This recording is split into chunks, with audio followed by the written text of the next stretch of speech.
Exciting! I wonder what it can be.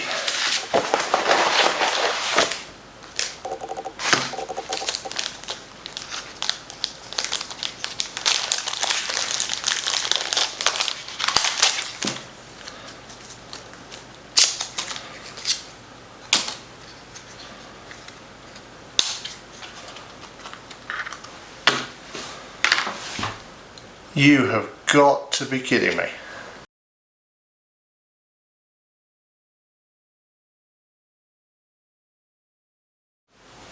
Hello and welcome to a different type of film, the first in a series that I'll be doing on going mirrorless.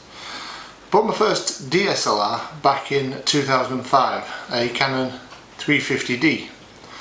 Since then I've had the 30D, the 40D, the 7 Mark II and the 5D Mark II, but the next camera I'll be getting, which should be arriving soon, is the R6. So I'm interested to find out if it lives up to expectation, so I'll be doing a series of tests to see how good it is, but I thought I'd go through now, before I've had a chance to even have a look at the camera properly, and explain why I'll be making this change. So the first reason that I'm going to make the change is the autofocus system.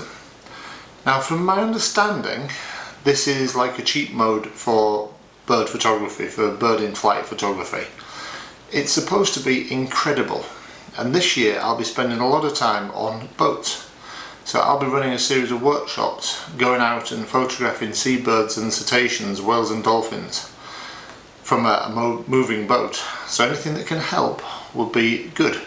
Especially as one of the things that I'm looking forward to is the boat I'll be on has a low down panel that you can lie on just above the sea level. So hopefully you can get pictures of seabirds just about eye level, sort of in amongst the waves. So the eye focusing should really help me get good images from this. Linked to the autofocus system is the 12 frames per second and 20 frames per second. Now the 12 frames per second I think is going to be really useful. The 20 I'm a little bit unsure of. Electronic shutters so far I don't think are that good. I haven't used one myself, so I will test this and report back to you.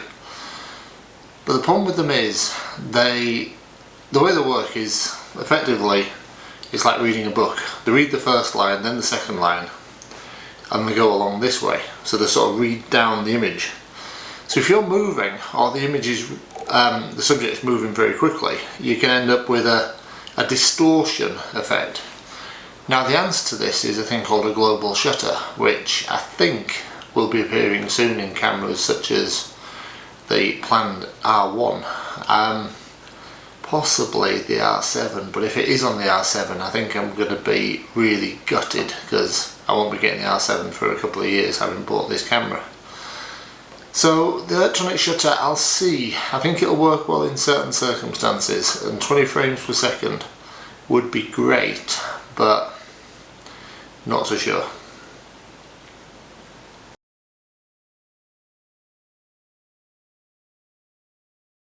So for a long time I've always dreamed about being able to put the camera close to a subject, retreat a long way off, and then control the camera with my phone and take images that I cannot get to. You know, get the camera into remote places or near really sort of sensitive creatures without me having to be there and get sort of wide angle shots. An example is the snow bunting here. This is something that I'm quite excited by on the new camera, although I have been warned that it may not be as good as I'm hoping for. But this is something I want to try. Another thing like that is focus stacking. I think this is going to be an interesting technique and something that I'll be using a lot in the future. So yeah, this is something that I'm looking forward to trying.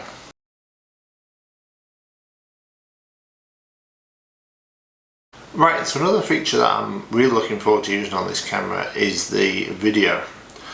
I've become really interested in making videos on wildlife. I find it really quite good fun, and I'm surprised at the results I can get.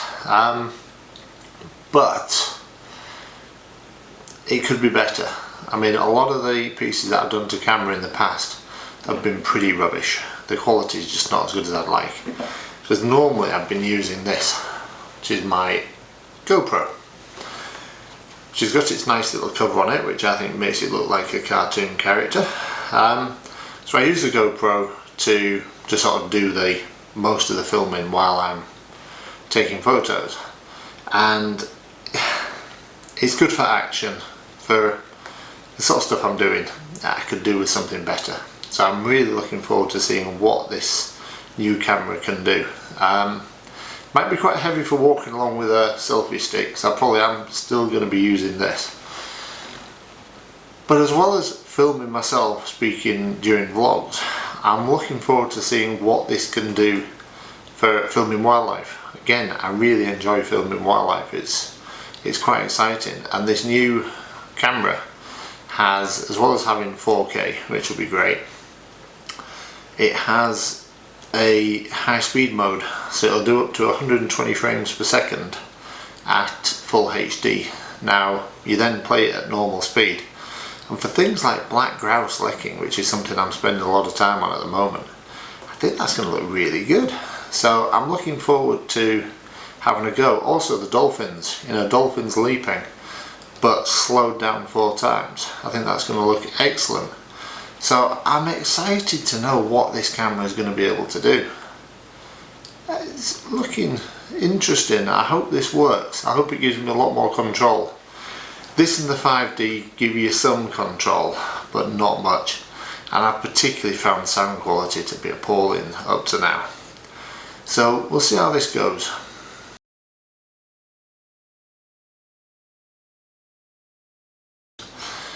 Now I come on to the elephant in the room when it comes to the Canon R6. You see, the Canon R6 has a big brother, the Canon R5, and there's a lot of reasons to go for the Canon R5. However, there's a big reason why not to. One major reason: the cost. The Canon R6 is an expensive camera. The Canon R5 is painful. It's a lot of money, and I am sort of semi-professional. I have aspirations to increase the amount of photography I do, but a camera to me is more of a tool that I can use for storytelling. It's not something that I'm sort of precious about. I want it to do a job. And when I buy a camera, I kind of feel that it owes me the money that I've spent on it. And the R6 is an amount of money that I think it's going to pay me back. But I don't think the R5 is going to pay me the extra, or it'll take a long time to do it. So at the moment the R5 costs £1,700 more than the R6. That's a lot of money. So you could have an R6 and go on a pretty decent long safari to Africa if you're going to somewhere where you can self-drive. You could go and probably make 2 budgetish trips to Iceland to photograph things. You could also put that money towards a camera that I'm expecting to come out next year or later this year, which is the Canon R7, which will be the replacement for this. And I suspect that you'll be able to get a Canon R6, a Canon R7 for the same price as a Canon R5 and one of its ridiculously expensive memory cards. Because between £200 and £500 for a memory card, it's a lot of money. The main disadvantage with the R6 is that it's only 20 megapixels, and this has made me think a lot. But I decided to check something out. I only really supply images to one image library, and that's a conservation charity, major big one in the UK, that has its own image library. So to become a member of that, certainly when I did it, you have to send 100 images that go in front of a committee, and they decide if they like you enough, you can then send them 10 more images, perfectly cleaned, absolute best you've got, that then goes to the committee, and if they decide they like them enough, they will then offer you a contract to supply them with images for their image library. I'm really proud to say that I got through this.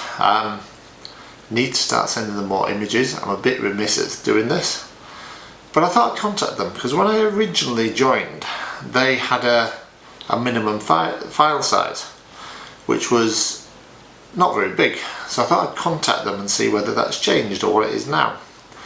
And the answer came back that they need a file size that's 3600 pixels on the longest edge, which is about 8 megapixels. So an 8 megapixel photo would do the job. So for me, 20 megapixels is ideal because I can take a landscape image, I can crop it to portrait and still have enough size to supply my image library. Anything much more than that I don't think I actually need. It would be nice, but I'd certainly rather have the trip to somewhere nice to take photos or the R7 when it comes out. So I think 20 megapixels is a pretty ideal size. I also understand because it's only got the 20 megapixels, the noise is better than the R5, which is another big point. And just to give you an idea on megapixels, this image here was taken quite a long time ago on the 70, and it's one that I use quite a bit. I have a greetings card with that image on, and I went into a cafe and asked if they'd be interested in stocking my greetings cards. And the owner looked at this picture and said, can I get one of those as a print? Oh yeah, no problem. How big? I want it to be roughly 6 foot by 4 foot. Now bear in mind, this was a crop from a 70. Meant that I had to do a bit of work. So I was able to take an image that was about 3000 pixels and get it printed at about 5 and a bit feet by Loxley's at 300 dpi. So I extrapolated it in Photoshop to the point where the final image, the actual number of megapixels along the top of the image was over 100,000, and it looks really good. And I'll put the image with the proud owner up now.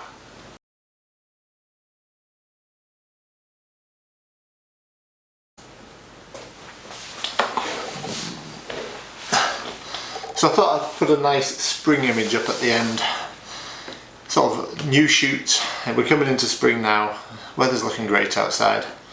So what I thought I'd do is just tell you what I'm going to do.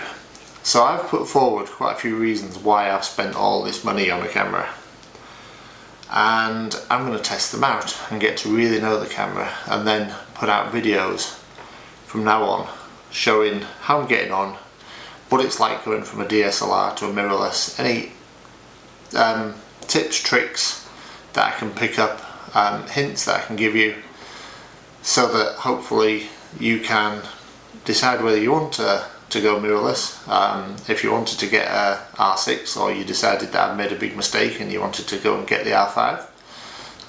So I'm going to put a playlist up. So I'm going to be doing things like testing the noise, so I'll do comparisons between this and the new camera, see what the sort of point you can keep it as a sort of standard is. I'll be testing the autofocus, I'll be testing the focus stacking, the videos, and basically reporting back on some of the things like the settings I'm using. So if you're interested and you've watched to now in this video, which is quite a long time of somebody sat talking about a camera, I really suggest that you should subscribe to my channel. You can do that quite easily, please do it, and I'll hopefully have a video out probably once a week, once every 2 weeks on the R6 and how I'm getting on. This will go alongside the sort of longer videos, which will be around the wildlife itself and the landscapes, because this will be really replacing the 5D Mark II, so this will be my main landscape camera as well. I thought I'd just say a couple of things at the end, negatives that are worrying me. I'm a bit worried about this viewfinder. People have told me it's great and that it's like using a normal viewfinder. But before I had the DSLR, I had digital cameras with electronic viewfinders and they were horrendous. So I'm concerned about the viewfinder. I'll see how it is. Overheating, I'm wondering how bad that's going to be as well. I think it'll probably be okay for what I do, but it's something that I'll be bearing in mind. So I hope you've enjoyed this. I hope you found it useful, and yeah, I'll report back as I start getting more images on my new camera when it finally arrives. Thank you for watching.